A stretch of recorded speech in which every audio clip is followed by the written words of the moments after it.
Okay, I'm gonna keep this review short because I have to leave shortly.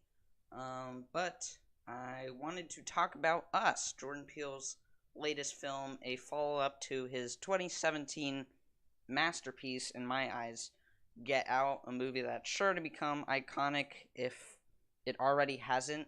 It's a movie that didn't go for a lot of cheap scares and just more embraced its social commentary undercurrent, and it didn't go for the cliche route of just addressing racism by saying, "Oh, you white Southerners, you're bad," or whatever. It went for the people you might see on Twitter, just uh, supposedly white, liberal, upstanding citizens, rich, snooty people, and their sort of comments saying, "Hey, when you say something weird and kind of, you know, a little bit racist, here's the horror exaggeration of what that sounds like." And I think Jordan Peele's comedic sensibilities, his comedy writing, translated brilliantly into these more tense scenes. It's a dialogue that's comical, but it really contributed to the creepy atmosphere that he set up in that movie. So Us is, a follow up to that is very different, as people have pointed out, in that it is more straightforward horror, and unfortunately that is kind of where my problem comes with it. I thought Get Out did a great job of balancing these crowd pleasing elements. It was a commercially viable movie, partly because of the low budget, but also audience attendance was good. People were really digging it. And I think they are going to dig this movie especially, partly because I don't think the social commentary is quite as emphasized in this movie, and I think it really could have been. The real missed opportunity, I think, is just that he he sort of set up a movie where there are doppelgangers and real humans. They're very scary versions of the actual people. And so the obvious approach that I thought he was going to do is he was going to say, we are our own worst enemy. Here you're seeing your flaws, like your biggest flaws, pointed right back to you. And there's even some lines in the movie that kind of point to that. But there are moments where that kind of happens, but honestly, they're so subtle that I think a lot of people might miss them.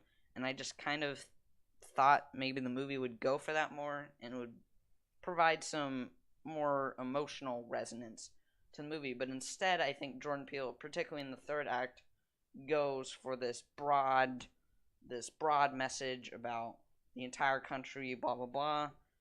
This is the way our system's set up, blah blah blah.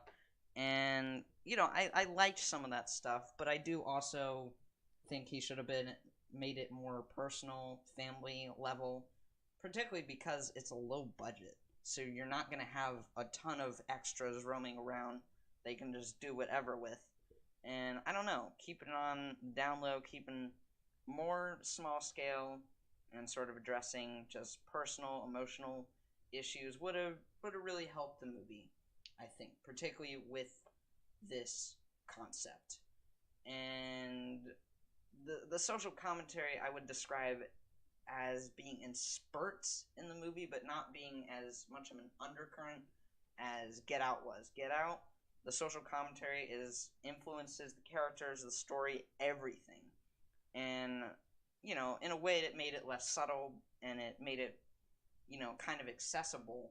But I think this movie is sort of uneven in that there's a lot of crowd pleasing stuff. Winston Duke, very charming. Lupita Nyong'o was in Black Panther, for God's sakes, and both of them were. And it has all these crowd pleasing moments, these elements, and then it has some very kind of not overt social commentary.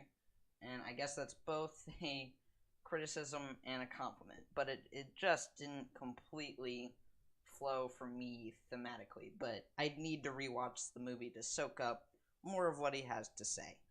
Another thing that really angered me is, so there's a scene where they go into someone else's house, and the people had previously said, like, call the police, help, and to Ophelia, who is a fake Alexa, and it started instead playing NWA's classic Frick the Police.